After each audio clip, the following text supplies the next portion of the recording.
बिहार में केंद्रीय मंत्री अमित शाह की ऑनलाइन रैली को लेकर राज्य की सियासत गर्म है। विपक्षी पार्टियां न केवल अलग अलग तरीके से इस रैली का विरोध कर रही हैं, बल्कि लगातार राज्य और केंद्र की सरकार पर हमला बोल रही हैं। दरअसल अमित शाह की वर्चुअल रैली को बिहार में आगामी विधानसभा चुनाव के लिए इसे भाजपा के चुनावी अभियान के आगाज के तौर पर देखा जा रहा है।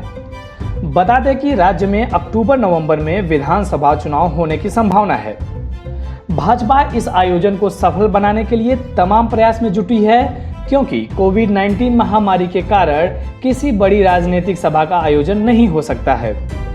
हालांकि यह ऑनलाइन रैली भाजपा के 1 महीने चलने वाले अभियान का हिस्सा है, जिसमें मोदी सरकार की उपलब्धियों को रेखांकित किया जा रहा है।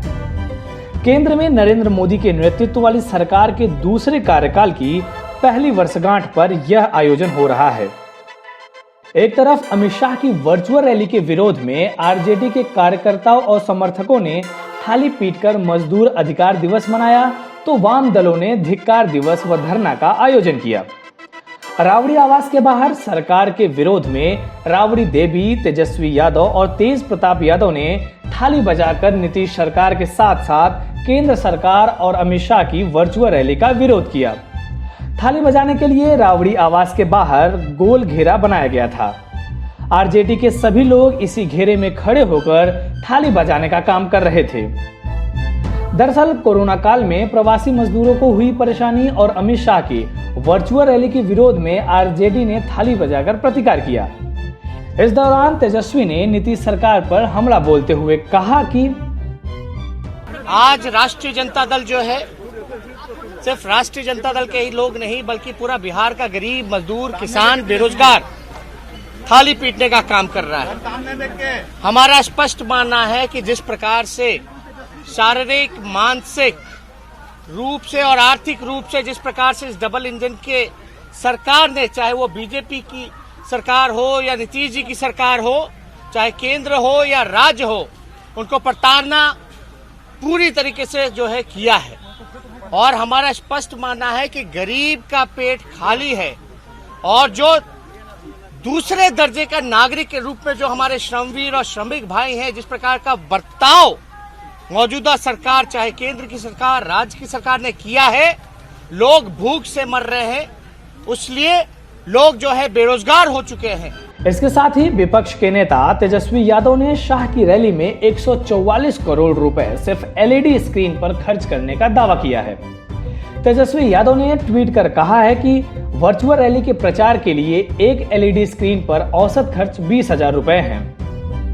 बीजेपी की आज की रैली में 72,000 एलईडी स्क्रीन लगाए गए हैं, मतलब 144 करोड़ रुपए सिर्फ एलईडी स्क्रीन पर खर्च किए जा रहे हैं। इसके साथ ही तेजस्वी यादव ने कहा है कि श्रमिक स्पेशल ट्रेन में मजदूरों का किराया 600 रुपए था। वो किराया देने ना इनकी सरकार आगे आई, न ही बीजेपी। गरीबों के खाली पेट, दुख, दर्द और लाशों पर राजनीति करने वाले राजनीतिक गिद्धों की प्राथमिकता गरीब नहीं बल्कि चुनाव है। वहीं बिहार के उप मुख्यमंत्री सुशील कुमार मोदी ने अमित शाह की रैली को चुनावी रैली नहीं बताया है। उन्होंने कहा है कि इस रैली का चुनाव से कोई संबंध नहीं है। आइए देखते हैं क्या कहा डिप्टी सीएम ने। पहली बात तो ये कि इस रैली का चुनाव से कोई संबंध नहीं है। चुनाव में बहुत देर है, जब चुनाव आएगा तब हम लोग किस तरह की रैली करना है उसका विचार करेंगे।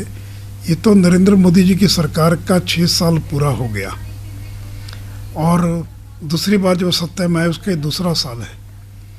और कोरोना संक्रमण के दौरान बिहार के गरीबों को 20,000 करोड़ रुपये से ज़्यादा की जो मदद की गई है, उन्हीं सारी बातों को बताने का काम, गरीबों के साथ जन संवाद कार्यक्रम करने का काम अमित शाह जी कर रहे हैं।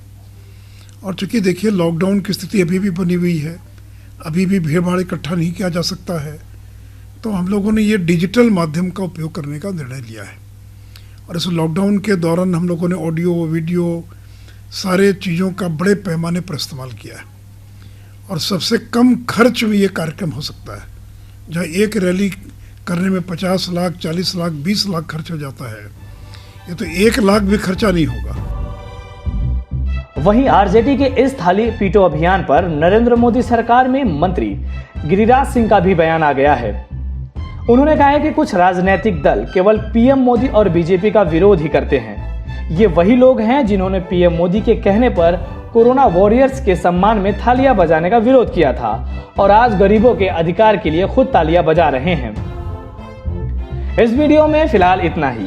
आप अपने सवाल और सुझाव हमें कमेंट करके बताइए। बाकी देश और दुनिया की ताज़ा तरीन खबरों की अपडेट के लिए हमारे चैनल लोकमत हिंदी को सब्सक्राइब कर लीजिए। अगर आप ये वीडियो फेसबुक पर देख रहे हैं तो हमारे पेज को लाइक और फॉलो कर लीजिए।